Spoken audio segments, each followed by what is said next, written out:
Boa noite a todos que nos acompanham, os presentes e também os irmãos, amigos e amigas que estão conectados na rede. Que Deus nos abençoe nesta noite, que nos dê capacidade, esclarecimento sobre este assunto.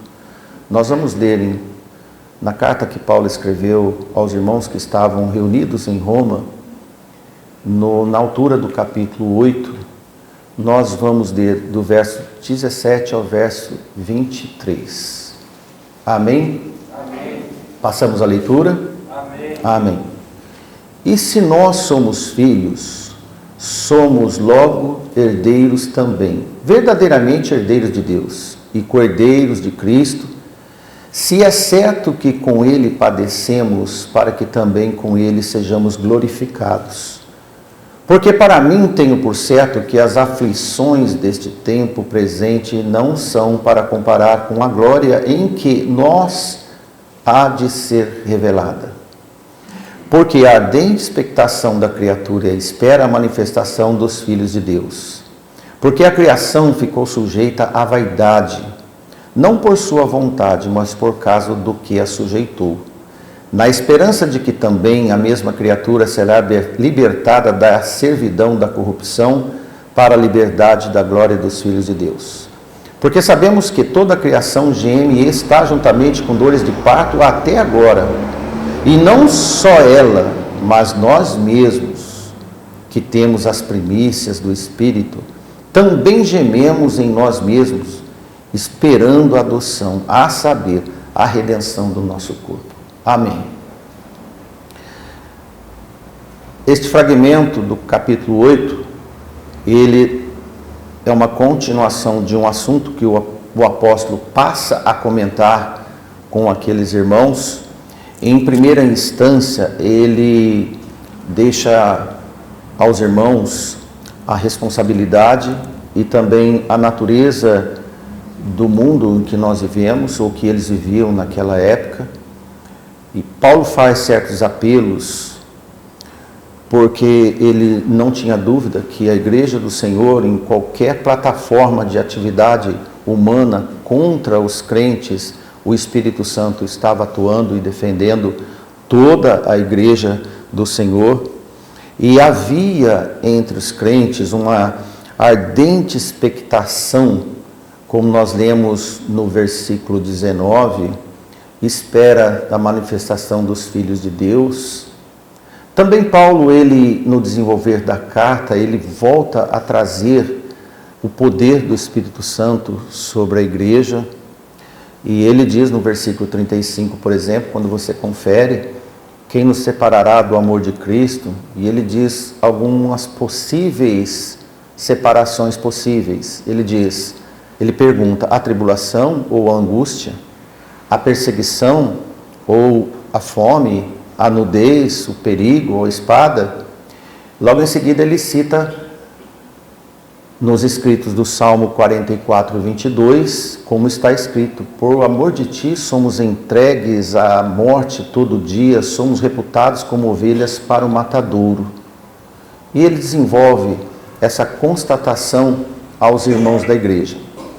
Agora, olhando para o nosso texto, ele traz a herdade verdadeira como filhos de Deus, e ele diz que, com certeza, quando nós padecemos por causa de uma causa, e a causa é o Evangelho do nosso Senhor Jesus Cristo, certamente nós seremos glorificados pelo próprio autor da nossa fé. E ele diz pessoalmente, Paulo chama para ele, e quando ele passa a dizer, eu tenho muita certeza que as aflições deste tempo, é um fato certo, ele estava constatando, não são para comparar com o que vai ser revelado a nós. Nós não temos ainda noção exata do que é a glória de Deus. E, por enquanto, nós cremos sobre esta manifestação que Deus vai fazer em nós, transformadora. E ele diz também que nesse tempo a criatura geme. Gemidos vêm de dor, descontentamento, porque não está bem. do jeito que está. Ló estava enfadado daqueles dias e dos homens que ficavam perturbando a sua vida, e ele vendo o que acontecia nas planícies de Sodoma e Gomorra. Então, quando nós lemos de imediato, a nossa leitura de agora apresenta um quadro dos crentes em Jesus passando por situações desagradáveis. Nos padecimentos, padecimento é agravo, injúrias, adoecimentos, sofrimentos e enfados. E a única saída desse estado para esse descontentamento contínuo é que algo extraordinário liberte deste ambiente ofensivo, o mundo. Porque quem não está contente em algum lugar, quer sair. O lugar não muda, queremos sair. Se nós não podemos sair por si só, nós vamos esperar quem vai vir nos buscar para sair dessa situação. Só assim, esse gemido coletivo será cessado um dia. Quando lemos João escrever, por exemplo, em 1 João 5,19, ele escreve numa ramificação da leitura em Romanos. Agora o outro apóstolo escreve: sabemos que somos de Deus e que todo mundo jaz no maligno. João escreve. Agora nós encontramos o endereço que Paulo escreve em Romanos. João diz que o mundo é a causa. Esse mundo que nós vivemos. Mas alguém pode perguntar: olha, mas foi lá atrás, e agora? Olha, irmãos, é assustadora a expressão todo mundo. Isso nos informa que por inteira a maldade repousa como um túmulo coletivo sobre o controle de um império que nós não pertencemos. Amém? Se não temos parte neste mundo, nós não temos o que se envolver com ele, nem se divertir nele, e nem associar com eles. Por isso, não deve ser estranho quando Paulo relata, agora para a igreja grega em Corinto, 1 Coríntios 4 e 9, e ele agora puxa para ele: tenho por mim, eu tenho a seguinte conclusão, eu acho que, tenho certeza que, tenho por mim que Deus a nós, apóstolos, nos pôs por últimos na fila, como condenados à morte, pois somos feitos espetáculo ao mundo, aos anjos e aos homens. Que consciência! Paulo diz: olha, todos os crentes estão na frente mais protegidos que nós, e nós estamos expostos, somos conscientes. E de fato, irmãos, o fim deles foi a execução desta manifestação do apóstolo Paulo. E alguém pode pensar: horas, tudo isso aconteceu quando os romanos perseguiam muito a igreja. Não temos mais um imperador romano atacando ferozmente, tacando fogo em pessoas que se diz cristãos, os crentes. Não temos mais esse ambiente. Se os Césares promoviam espetáculos cruéis com os nossos irmãos antepassados, agora não quer dizer que o circo acabou. Esse circo do mundo apresenta para você um outro formato. Eis o perigo. Eis o perigo. Ele apresenta um outro formato em que facilmente crentes e descrentes se ambientam num pecado no mesmo espaço.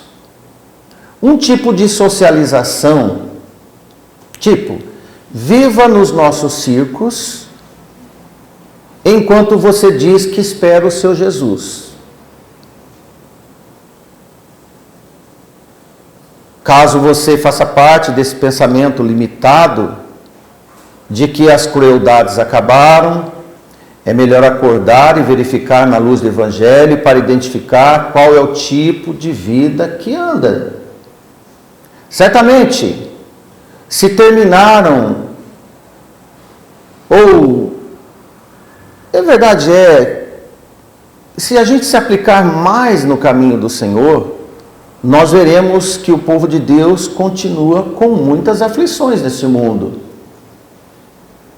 E que as perseguições não terminaram da parte de quem nos odeia. Lembra que Jesus disse: o mundo me odeia, e a vós também odiará. Podemos com certeza dizer: o mundo nos odeia. Apenas querem trazer como parte voluntária do espetáculo de Satanás. Agora os crentes não sofrem mais como sofriam no Coliseu, pelo menos parte. Muito pelo contrário, eles estão se divertindo no circo. Isso é um grande perigo. Estão fazendo parte do divertimento, em grande delírio, em grande exposição. Isso com astúcia, por um tempo, retiraram os crentes fiéis da arena do Coliseu para convidá-los, os crentes carnais, para assistirem outros espetáculos lado a lado nas arquibancadas. O circo continua. Os crentes não estão mais submetidos a espetáculos cruéis para o mundo. Agora, eles passaram a assistir voluntariamente o espetáculo do mundo, como participantes, e se apaixonam também. É comum as paixões de alguns colegas de jovens do mundo ser as mesmas paixões de jovens de crentes da igreja. E torna-se, por conclusão, nada há de diferente, então as coisas são normais assim. Mas não é. Mas não é. Sendo que a palavra nos diz que a sua participação da glória de Cristo somente será alcançada depois da sua associação ao sofrimento que a cruz te traz. A cruz te traz nesse mundo em confronto ao mundo. Ninguém encontrará Jesus e ninguém será recebido por ele quando viveu apenas observando os acontecimentos nos fiéis pela janela, como meros espectadores. E Tiago 1:22 ele escreveu: sede cumpridores da palavra e não somente ouvintes, enganando-vos a vós mesmos. Os sofrimentos e a alegria da glória eterna são compartilhadas nas devidas proporções inversas. Te explico. Isto é, quanto mais você se expõe pela causa do Evangelho, tanto mais o Senhor te identifica e te reconhece como um fiel, destemido a anunciar o nome do Santo dos Santos. Qualquer um de nós, no serviço, na escola, não só aqui na igreja. Aqui, irmãos, eu entendo que seja menos importante da gente mostrar quem é. Nós mostramos quem nós somos lá fora. Em 2 Timóteo 3:12, Paulo escreve: e também todos que piamente, a palavra pia quer dizer no regime de piedade, santidade e sinceridade. Então podemos dizer: e todos aqueles que sinceramente querem viver em Cristo Jesus, padecerão perseguições. Logo, tomando esse versículo como uma premissa, podemos concluir que a nossa medição de Cristo conosco é o tanto que cada um de nós se aflige pelo seu Evangelho. Compreende?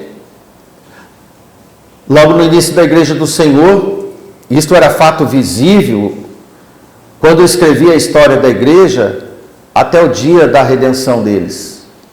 Os apóstolos foram os primeiros que passaram pelo teste do sofrimento e da paciência.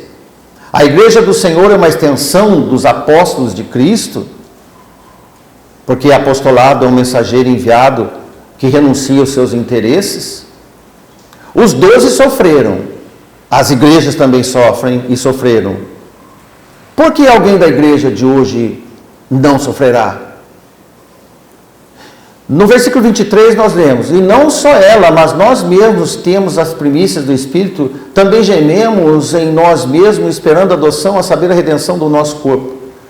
Nós lemos Paulo escrever isso aos Coríntios, agora nós vemos ele escrever novamente no nosso texto. A igreja do Senhor, ela passa pela rotina do experimento do preço do Evangelho que ela manifesta. Cada igreja, ela passa pelo crivo do Evangelho que ela se manifesta. Isso é questão de tempo. Assim também cada um de nós. De forma, meus irmãos, nós podemos dizer para você, temos um Senhor misericordioso. Graças a Deus por isso, graças a Ele por isso. Bondoso, que nunca nos deixa abandonados à nossa própria sorte, à deriva. Ele cuida de você, amém? Deus tem cuidado de você, amém? Ele nos dá força, Ele nos socorre, nos ajuda, nos auxilia, nos consola. Tudo isso está no pacote da nossa salvação e proteção. É importante você nunca se sentir abandonado. E hora ou outra nós somos tentados a sentir um certo tipo de abandono. Apegue-se à fé e aproxime-se de Deus e experimentará a sua mão ajudadora que vai aquietar cada coração de nós. Como você tem consolo no Senhor? Aproximando dEle.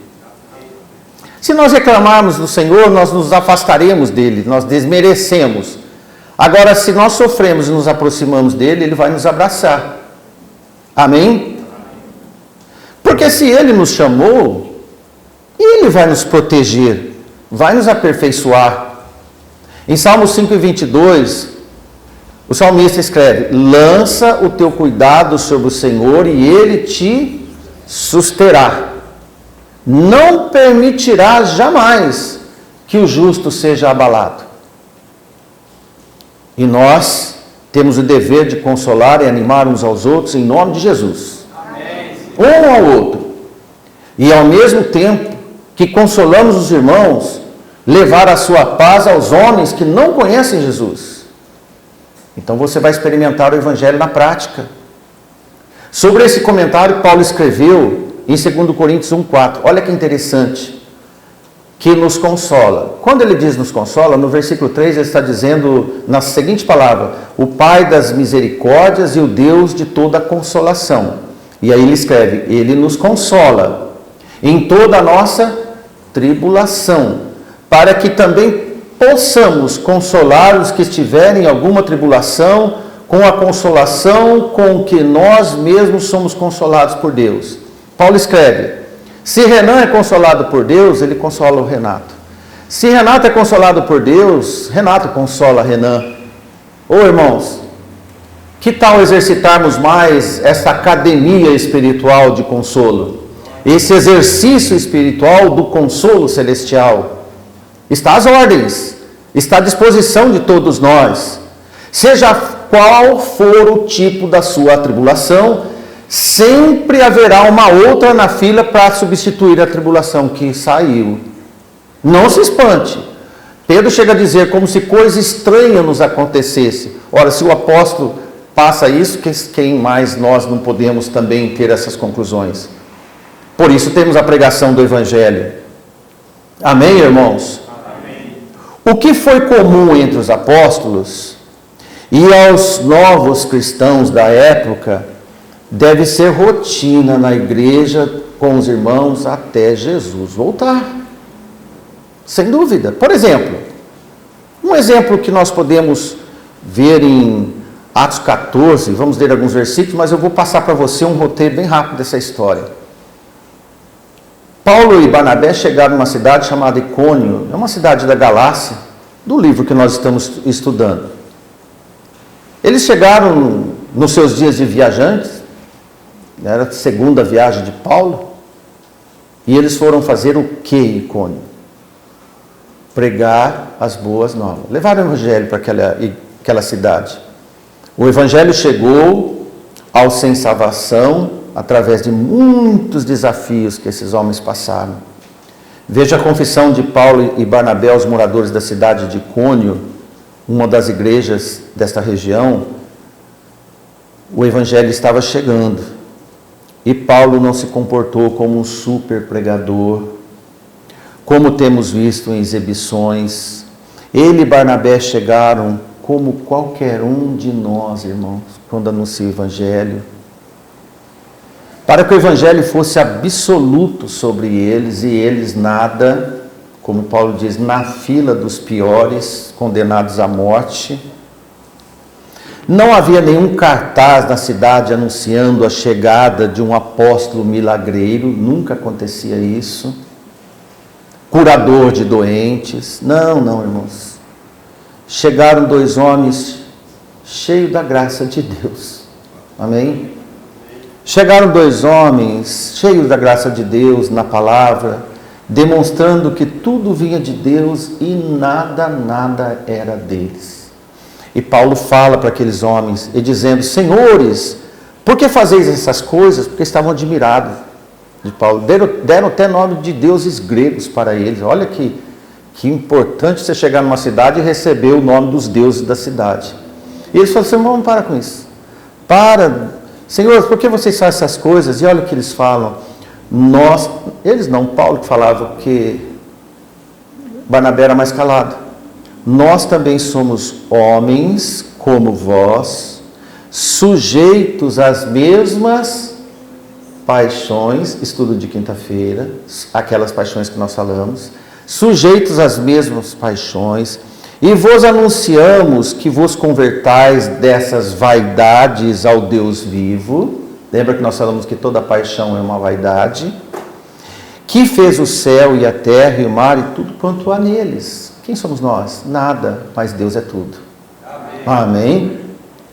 Foi assim que Paulo e Barnabé permaneceram na cidade, cumprindo a missão do anúncio dedicado ao evangelho. E olha no versículo Atos 14:3, como eles ficaram. E detiveram-se, pois, muito tempo falando ousadamente acerca do Senhor, o qual dava testemunho à palavra da sua graça, permitindo que por suas mãos se fizessem sinais e prodígios. Olha, irmãos, por muito tempo ficaram lá. Os 2 homens de Deus conversaram com os irmãos da cidade, com os homens da cidade, com palavras esclarecedoras para aplicação entre nós até os dias de hoje. E veja no versículo 22, confirmando os ânimos dos discípulos, deixou a igreja satisfeita, abastada da palavra de Deus, exortando-os a permanecer na fé, pois que por muitas tribulações importa entrar no reino de Deus. Como que você tira alguém da tribulação, do próprio sofrimento da tribulação? Irmãos, passando palavras de consolos. Então, por isso eles ficaram muito tempo entre os irmãos, que havia muitas tribulações. Quando tem um irmão com muita tribulação, passe mais tempo com ele, abrace mais ele. Olha, geralmente quem prega sofre, quem ouve é consolado, geralmente. Jesus consolava os seus discípulos, depois o Espírito Santo Consolador veio para eles, e assim os apóstolos foram vetores da consolação às igrejas, e hoje o Espírito Santo consola os nossos corações. E nós devemos consolar os irmãos no mesmo Espírito do Senhor, aquele que consolou Jesus na cruz. Amém? Em nenhum momento houve um segundinho de tempo que fosse por deles serem abandonados por Deus. Nós não temos nenhuma notícia que Deus abandonou alguém. Não, nem Jesus foi abandonado pelo Pai, nem os apóstolos por Jesus, nem a igreja, nem você será abandonado. Há gemidos intercessores nos céus por cada um de nós, irmãos. Coloque isso no seu coração, fixe. Como finalizou a segunda carta aos Coríntios, Paulo diz em 2 Coríntios 13:14, a graça do Senhor Jesus e o amor de Deus, a comunhão do Espírito Santo seja com todos vós, amém. Fatura fechada. Igreja Caminho dos Céus, comunhão entre todos, porque o Evangelho não é um vocabulário de recados frios, é fonte de vida, é vida eterna. Por isso, quem leva a palavra também deve viver na palavra. Amém? Nenhum morto é enviado para entregar a palavra da vida. Ora só, nem pode. Muitos andam falando de Cristo enquanto cuidam de si. Mas ainda existem os que renunciam a si para carregarem a cruz de Jesus enquanto anunciam as boas novas. Esses são os verdadeiros filhos de Deus. Em Mateus 16:24, olha o que escreveu Jesus. Então disse Jesus aos seus discípulos, se alguém quiser vir após mim, renuncie-se a si mesmo, tome sobre si a sua cruz e siga. Versículo muito conhecido, mas é oportuno trazer nesse momento, porque queremos trazer para você que renunciar a si mesmo é uma decisão base para ter a permissão e o amparo vindo dos céus. Ninguém receberá a proteção de Deus se antes não renunciar a si mesmo. Não vai ter. Porque se você não renuncia a si mesmo, você não faz nada para o próximo. E Deus não vai fazer nada para você. Não há como ser de Jesus quando ainda nutre amor ao que não pertence ao seu reino. Devemos dobrar os nossos joelhos em oração até que você e Deus sejam amigos íntimos. Amém? Ore, você vai ser íntimo de Deus, para que entenda o que é ser participante do reino eterno. Para assim, Jesus, o nosso pão de cada dia, na manutenção da vida. Quando nós fazemos intimidades e temos a nossa intimidade espiritual com Deus, Jesus será o nosso pão de cada dia. O verdadeiro maná que desceu do céu. Evitando fazer de Jesus, irmãos, isso é um grande perigo. Evitando fazer de Jesus um remédio eventual. Aquele remédio que você busca apenas quando precisa de socorro. Não faça isso. Não seja tão assim de buscar Jesus só quando precisa de socorro. Jesus não é um hospital. Não. Lugar onde as pessoas frequentam até resolver a sua saúde para depois desfrutar da sua vitalidade e recuperação com outros. Imagine você pedir que Deus te abençoe, que te ajude, que dê as bênçãos, que dê emprego, que te dê filhos e depois você pega tudo isso e vai desfrutar com o mundo. O que você acha? Ele não quer isso de você. Não foi para isso que Ele nos ajuda, para sair da comunhão do corpo de Cristo. Não é. Com outras gentes, com o mundo que nos odeia. Ele quer que você viva nele e com o povo dele. Entende o que é a igreja, irmãos? Quando alguém se afasta de Deus, por endurecimento do coração, virando as costas para o anúncio da pregação do Evangelho, mesmo assim os pregadores continuam pregando. Se a pessoa não quer ouvir, o pregador não vai calar. Se a igreja ou se as pessoas não quiserem vir na igreja, a pregação continua. Assim é. Porque Deus não manda parar de pregar na medida que alguém cansa de ouvir. A igreja do Senhor é um povo insistente, porque pregamos a verdade. Não pregamos o evangelho temporário ou uma filosofia terrena, pregamos o eterno. Isso é muito importante. A igreja não é regulada pelo temperamento de ouvintes, irmãos. Ela é gerenciada pelo seu fundador. Prega em espírito até que todos possam chegar ao discernimento espiritual.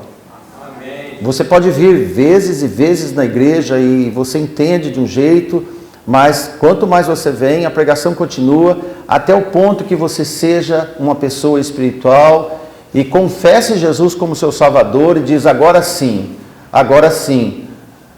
Não pense que o que você rejeitou lá atrás foi sem efeito. Não. O poder de Deus é muito maior que a nossa concepção intelectual daquilo que nós achamos ser. Deus é maior. Amém? Para entrarmos na finalização, o povo de Deus sabe que o sofrimento atual é temporário. Amém? E que a glória futura é eterna. E Paulo escreve, como sempre, no ofício do consolo a todas as igrejas, agora Paulo como um preocupado com a igreja de Corinto, quando ele diz em 2 Coríntios 4:17, porque a nossa leve e momentânea tribulação produz para nós um peso eterno de glória muito excelente. O que é momentâneo contribui para o eterno. Você já ouviu falar sobre isso? Paulo escreveu. O que é momentâneo, que nós sofremos, nós passamos por privações, nós ficamos tristes de ver o que acontece no mundo. Você sai na rua, você vê pessoas fazendo corrupção, pessoas roubando. Irmãos, não ficamos bem com isso. Isso nos dá tribulação. Mas tudo isso contribui para ter um peso da glória muito mais excelente se nós estivéssemos divertindo, aceitando as condições do mundo. Sabe quando você percebe o eterno? Quando você não participa das coisas terrenas. Embora seja regra santa o padecimento, como nós estamos lendo, devido nós estarmos num ambiente hostil e época ou outra muda, um dia nós estamos na arena sendo decapitados ou animais ferozes, no outro dia podemos ser convidados para subir na tribuna ao lado de César. Irmãos, o nosso coração, o nosso Senhor, no Espírito do Senhor, nós não vamos estar oscilando por causa dos eventos, mas devemos permanecer firmes de por quem nos salvou. É quando, irmãos, nós enxergamos que nada é melhor do que estar com Cristo. Nenhuma vitória contra as trevas é alcançada sem a perseverança, sem a presença de Deus. Se quando estávamos no mundo éramos escravos, e você sabe que o mundo nos conduz à escravidão,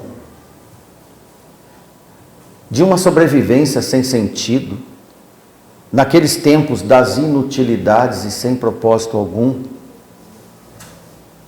nada fazia sentido. Por isso éramos mortos. E agora tudo se encaixa. Tudo se faz sentido na presença do Senhor. Quando nós olhamos para o mundo, parece que os inimigos do Evangelho estão muito bem, obrigado. Não é isso? Estão divertindo, estão arrogantes, navegando como querem. Na verdade, estão indo de mal a pior, como o apóstolo já escreveu. Na verdade, em nada progride. Irmãos, eles não têm paz. Não têm a paz de Jesus. Não têm a alegria da salvação. Não têm esperança. Sem Deus. Sem a vida eterna. São, na verdade, pessoas desesperadas. Inseguras. A nossa missão, irmãos, é resgatá-los como um dia fomos, dessa vida louca, sem futuro. Fica para nós nessa noite uma observação pessoal para cada um de nós. Como é que você está empregado nesta missão que um dia professou seguir? Continua firme na fé? Independente de como os Césares estão agindo? Se sim, amém. Que Deus nos abençoe. Amém. Obrigado a todos.